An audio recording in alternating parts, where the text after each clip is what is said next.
Okay, then without further ado, let's move on to the forum. Our first speaker is Professor Justin Lin, our founding director of CCER and also the former chief economist of the World Bank. I don't think I need to give a very extensive introduction to Justin, but the floor is yours.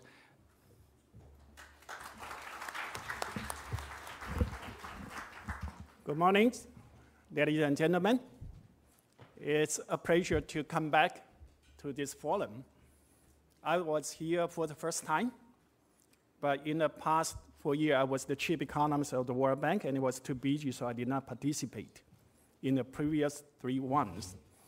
But this time, it's a good occasion for me to talk about the future of China's economic growth.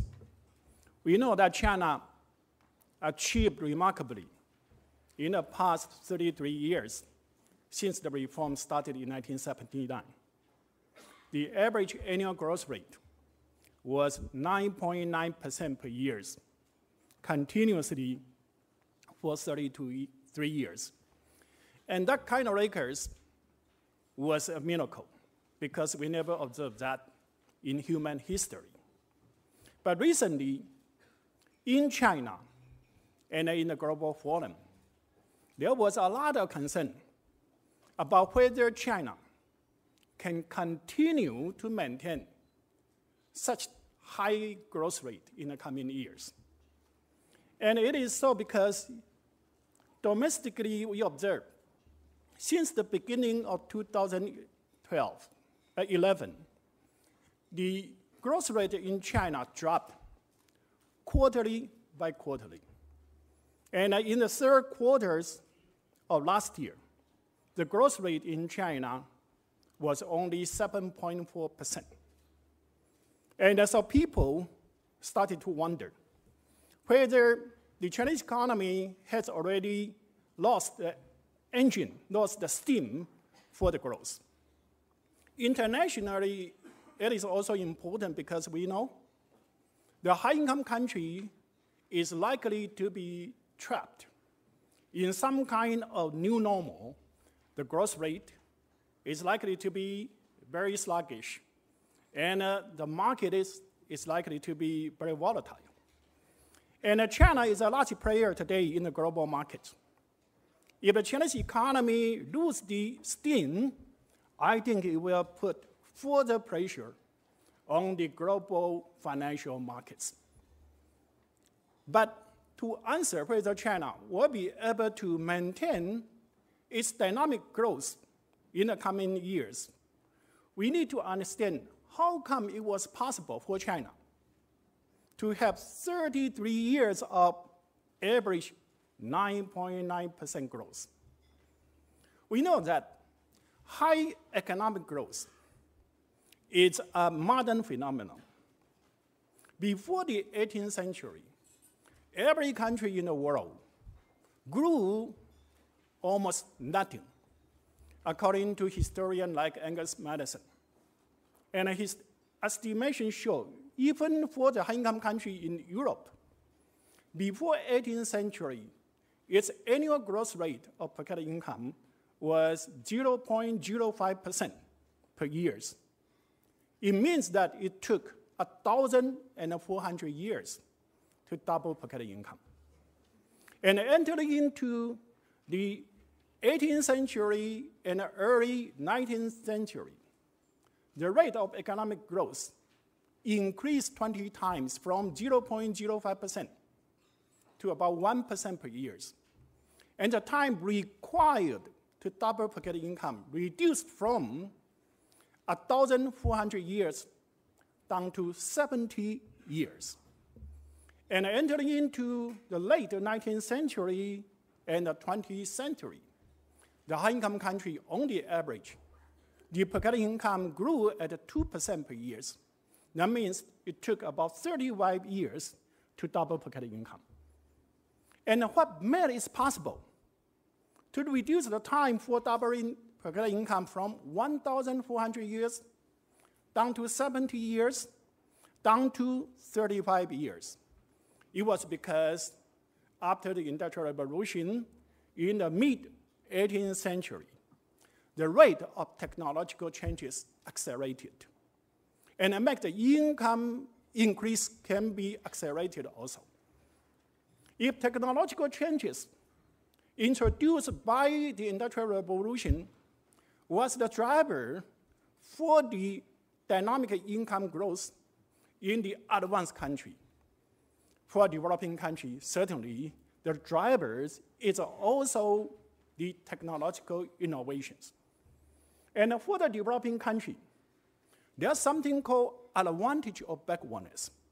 If the country know how to tap into the potential of technological gap with the high-income country in the process of their technological innovation to reduce the cost of innovation and the risk of innovation, a developing country can grow several times higher than the high-income country. And from the historical evidence we know, after the Second World War, there were 13 economies in the world achieved 7% or more growth rate, continuously for 25 or more years. And China becomes one of those 13 economies after the reform started in 1979. So the answer to the question why China was possible to maintain 9.9% growth rate continuously for more than 3 decades was the advantage of backwardness. And if we want to know how long China can maintain the dynamic economic growth, again, the question is that how large the advantage of backwardness China still enjoys. And for this, we can be quite optimistic because the newest data I have, again, based on Angus Madison, that was in 2008. In 2008, the per capita income measured by purchasing power parity in China was 21% of the per capita income of the US. And it was similar to Japan in 1951, Singapore in 1967, Taiwan in 1975, and Korea in 1977. And those 4 economies were among those 13 economies I just mentioned. And for Japan, tapping into the potential of the advantage of backwardness, it maintained 20 years of average 9.2% growth rate from 1951 to 1971. And Singapore, tapping into the same potential, maintained 20 years of 8.6% growth rate from 67 to 87. And Taiwan, again, relied on that potential, maintained 20 years of average 8.3% growth rate from 75 to 95. And Korea's, again, rely on that drivers, maintain 20 years of average 7.6% growth rate from 77 to 97. And we know that after the reform in 1979, China followed the same model as other East Asian economies. So if with the same technological potential, Japan, Korea, Taiwan, and Singapore, they could maintain 20 years of average 7.6% to 9.2% growth rate. I'm confident there's a potential for China to maintain another 20 years of average 8% growth rate. The potential is there. Certainly, it's only a potential. If China wants to tapping into that potential, China needs to maintain the stability of the economies. And the stability of economy, China needs to overcome quite a number of issues. The first one certainly is the income distribution issue. China started the reform with quite an egalitarian society. But now the income distribution is widening, and reaching certain kind of alarm level. Secondly, China also needs to cope with the widespread corruption. And especially if you have a high income inequality and corruption together, it can cause all kinds of social resentment. And that may threaten the stability, and without stability, growth is impossible.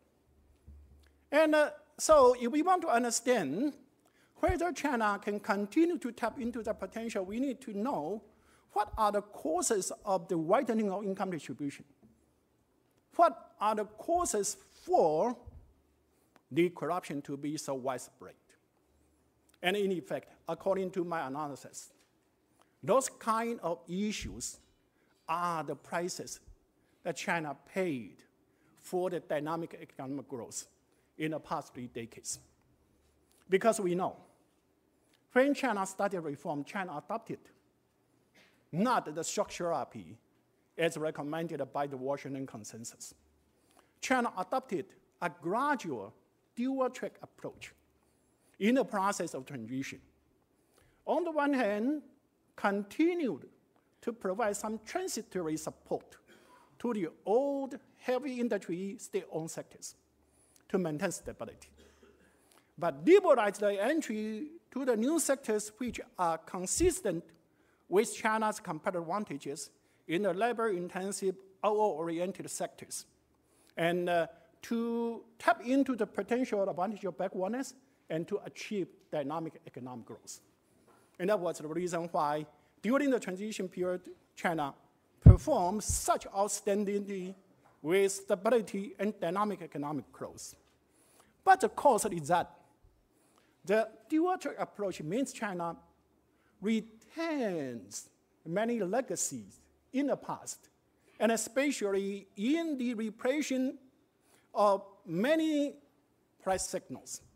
For example, in the financial sector, China has a financial repression, and that is one way to channel the inexpensive capital to the large corporation, mostly owned by the state sectors.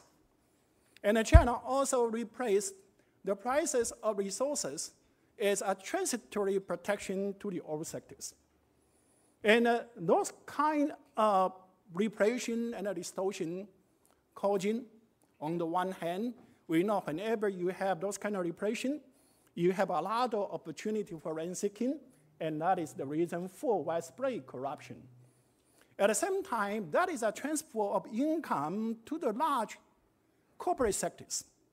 And corporate sector are either owned by the state or by the rich people. And that are the main reason for the widening of income distribution in China. And I think that if China wants to maintain the dynamic growth, to tap into the potential of the advantage of backwardness, China needs to further the reform, to remove the financial repression, to liberalize the prices in the resource sectors, and to remove the rent in the economic system in order to cope with the issue of corruption. At the same time, to improve the income distribution in China. And luckily, recently, China just had the 18th Party Congress. And in the message from the Party Congress, the Chinese parties and the government will continue, on the one hand, to deepening the market-oriented reform, and also to remove the distortion in the factor prices, including finance, natural resources, and land, and are also committed to improve the income distribution, allow the household, the labor force to increase their income share in the distribution of income in China. So with the commitment, I think it's very likely that China will be able to tap into the potential advantage of backwardness and maintain around 8% growth rate for the coming years. And you know that one of the target for the 18 parties Congress is to double the GDP in China from 2010 to 2020, and to increase, also double the household income in the period from 2010 to 2020s. And with this reform agenda and the advantage of backwardness, I'm quite confident China can achieve that target. China will be able to maintain around 8% growth rate in the coming 10 years or even more, 20 years. Thank you very much. I'll be open to questions. Thank you, Justin. Okay, so let's now open the floor and take questions.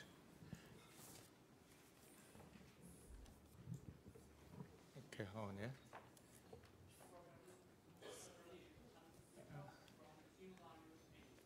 on. Could you use microphone so I can hear well? Professor Lin, I'm Xinhua News Agency reporter. And then I have a question. How do you think of the U.S. manufacturing insourcing and its impact to China economy? The manufacturing sectors? Insourcing. Insourcing, okay. Yes. Yeah. Thank you. Okay. Well, certainly that U.S. has some trouble in the unemployment issues. And the government has an intention to increase manufacturing jobs in order to reduce the unemployment rate. But I think that in some new sectors that might be possible. But for the sectors that China has competitive advantages, it's unlikely that U.S. will be able to take that jobs back. We know, for example, the iPhone.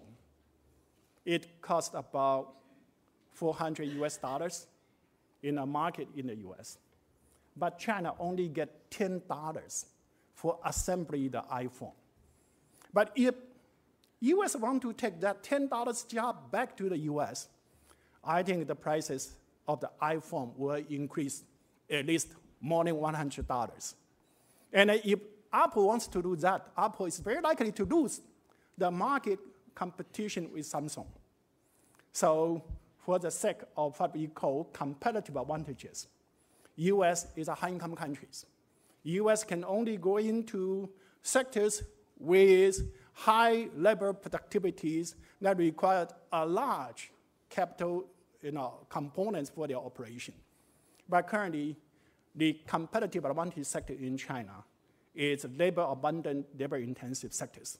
So I think that the collaboration, the economic trade between US and China is a win-win situation, and I don't think that US wants to lose in order to take those kind of jobs back.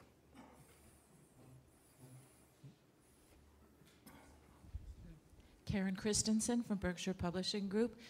You've been talking about predicting the rise in household income for ordinary Chinese people as doubling. Well, I'm concerned about something else that affects ordinary Chinese people, which is pollution and the problems of the health and quality of life that especially poorer people in China are suffering from. So how does that factor in when you're predicting improvements in the life of Chinese people? Okay, good questions. I think that pollution is increasing in China. It's observable to everyone. But we also need to recognize China is still at a stage of development which require high energy inputs. And that will means it has more pollution contents.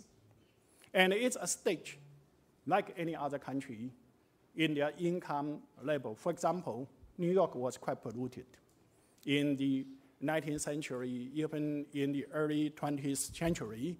London was in a similar situation, Tokyo was in a similar situation, because that was a stage of development. But there's no excuse. It's a stage of development, it cannot avoid the boat, but we can mitigate the pollution. And for the mitigation, Chinese government was quite committed. As you can see, people working on climate changes, people working on environment improvement and so on, they were quite impressed by the program that's been implemented by China to reduce the emission of CO2 to our other contents. And I think that you can read report like Nick Stern. He has a lot of writing, and he's a global authority on that issue. So I would say, yes, it's still on a stage. If China wants to increase income, China cannot totally avoid that. But with the modern technology and so on, China can mitigate that, and the Chinese government is committed to the mitigation.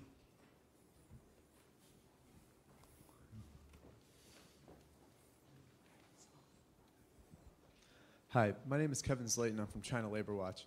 I was thinking about your first answer, the first question, about you were making a comparison about with Apple, and if Apple came to America, how that would affect the iPhone and their manufacturing. And according to a report by iSupply, it's an organization that does some supply chain analysis. The iPhone 5 cost something like $200 for the entire process to get it to the shelf, and the iPhone is sold for $650, so Apple's making something like $400 in profit on every iPhone, if that's correct. And so if they brought it to America, they might not lose anything on manufacturing, just profit. But the point of the question I have here is, this brings up another question. By these companies, these global companies going into China, you mentioned income distribution as a problem with reform. By these global companies going into China and using what they see as very cheap labor in manufacturing, the migrant workers, the 农民工, what are they doing to, what is this process doing to affect or prevent the Chinese government from being able to effectively change the income distribution? Is this pressure, China is this place of cheap labor to foreign companies. How is it affecting it? How can companies help to improve this process, or what can the government do to help improve the process? Very good question. How to do that? Well, the first one, China needs to reduce the subsidies to the large corporations and rich peoples. And as I mentioned, China has a financial repression. And so for those rich people and large corporations, they get the financial services from the banking sectors or stock market. Actually, they are receiving subsidies. And who subsidizes them?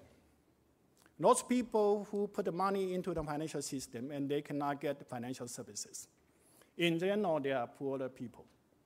And under that kind of situation, if you ask the poor people to subsidize the growth of the rich people, the income distribution will be worsening. And if China remove the financial repression, those kind of subsidies will be reduced. And so the poor people, they can get the financial services. They can also get adequate return to their saving and so on. That will improve income distribution on the one hand. And secondly, also China needs to develop the economies according to China's competitive advantages. At this stage of development in China, abundant labor supply, relatively inexpensive, well-educated, is the competitive advantage of Chinese economy. And if China develop economies according to that, then that will create a lot of job opportunities. And with the job opportunities, you provide more, return, more employment to the ordinary households or relatively poor households. And so if they can employ it, then they can share the fruit of economic development. Not only so, because those kind of process is consistent with China's competitive advantages. Chinese economy can be very competitive, capital can be accumulated very quickly, and the capital will turn from relatively scarce to relatively abundant, and labor will turn from relatively abundant to relatively scarce. and the wage rate will increase very rapidly. And we know that rich people get their income mostly from the return to capital. Ordinary households get their income mostly from their labor services. And by this process, the labor force, that is the main source of income owned by the general households, will become increasingly valuable, and capital owned by the rich people will be increasingly relatively not so valuable. And by this process, income distribution can be improved. And in effect, that is the reason why the East Asian economies, like Japan, Korea, Taiwan, in their rapid growing periods, they achieve dynamic economic growth and at the same time improvement in their income distribution. And I mentioned that Chinese government now committed to adopt those kind of development model by deepening the market-oriented reform. So I think by this mechanism, it's achievable dynamic economic growth as well as improvement in income distribution. We have so many hands up.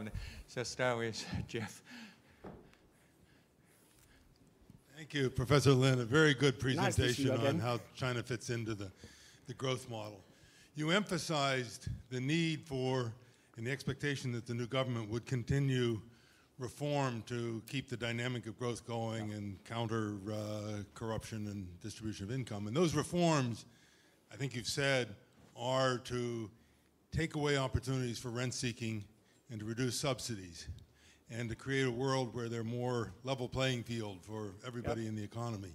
As China does that, do you think it will be a level playing field for everybody, including foreign firms and foreign investors? Will it be something that is kind of reserved for China? Well, I think that is a goal of the WTO, and China committed to that goal. And in the process, you see the field is becoming more level playing since China joining the WTO. But as I mentioned, China was a very pragmatic country. At the beginning of the reform, China was a capital scales economy because in 1979, the per capita income in China was less than 1/3 of the average income in the sub-Saharan Africa. And if China would not give some kind of transitory support to the old capital-intensive sectors, then all of them will go bankrupt and introduce all kinds of social political instabilities. And so China, in the transitional process, China retains some protection to those older sectors. But I think it's time for China to remove those kind of transitory protection for two reasons. As I mentioned, on the one hand, that income distribution in China is getting worse and worse. Corruption is a big issue. At the same time, China is not such a poor country anymore, because by the end of 2012, likely per capita income in China reached about $6,000 US. And so many sectors in the past were not China's competitive advantages. Today, they are China's competitive advantages, like in our car sector, equipment sectors. So there's no reason for China to continue those kind of subsidies or protections. And I think that as long as China remove those kind of transitory protection, then the playing field will be leveled. Okay, I see a lot of hands here. How about we do this? I will collect most of the hands here, and I think we should let those questions to be heard. Then okay. Justin can choose some of them to answer. Good. Okay, starting from here. Yeah, please keep the question short. Thank you. Thank you, Professor Lin. My name is Yang from Midway Group. Thank you for your long-term forecast and an optimistic view on Chinese economy. So in your forecast, what do you think are the likely scenarios for inflation and Chinese yuan? Okay, so that's a good question. Okay, in the middle.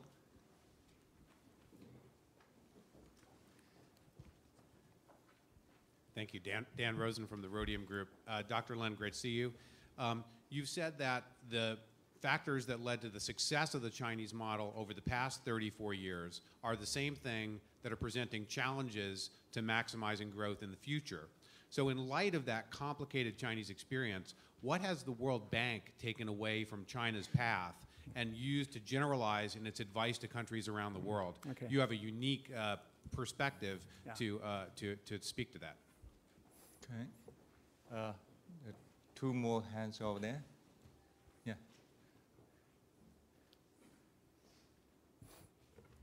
Hi, Mr. Lin. This is Helen from World Journal. Recent years, the Chinese company going to the U.S. stock market facing the problem of credibility. So I just wonder, for the Chinese companies part, can you give some suggestions? And for the U.S. part, what improvement for the process or communication work should be done? Thank you. Okay.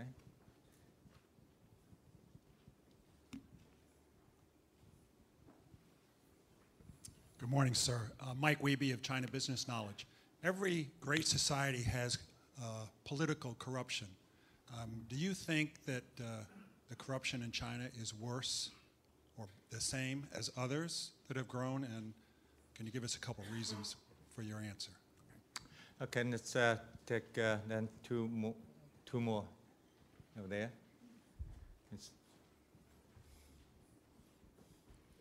Professor Lin, this is Coco from Key Global. What will make you think that this leadership will commit and execute the reform plan? And next. Hello, Professor Lin. Betty Wong from Intro America.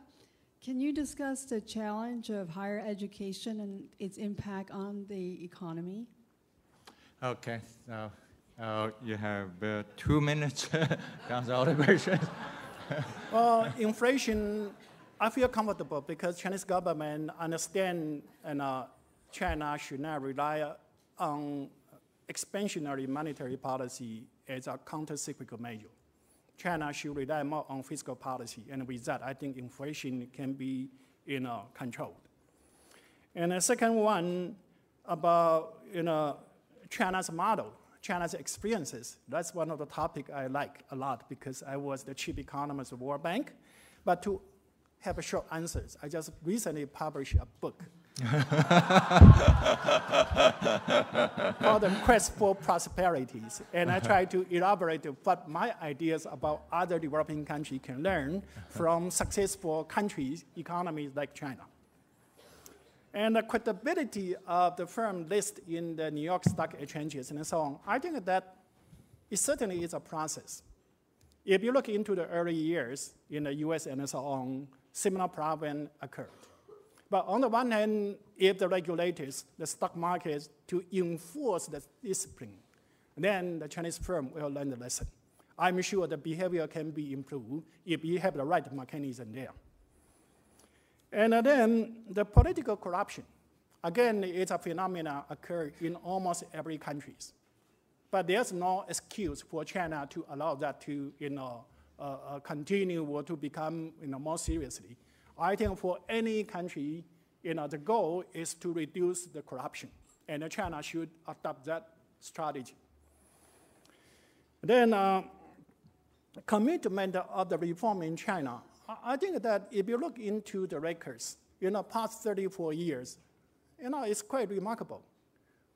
China, every year, discuss about what should be the goal, what should be the target.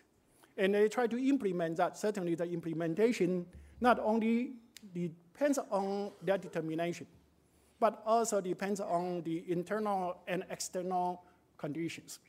And as long as the internal and external conditions allow China to maintain stability, then China will continue to have the reform to promote dynamic economic growth. And higher education, certainly it's very important, so that's why we go back to the university to offer programs to enhance our human capital in China. Finally, I have another book about the Chinese economy. And because time is limited, I cannot elaborate all my ideas. But if you want to know more about China, this book is the best one, called Demystifying the Chinese Economy. Demystifying the Chinese Economy. Okay, very good, thank you. Thank you very much, Justin. Now,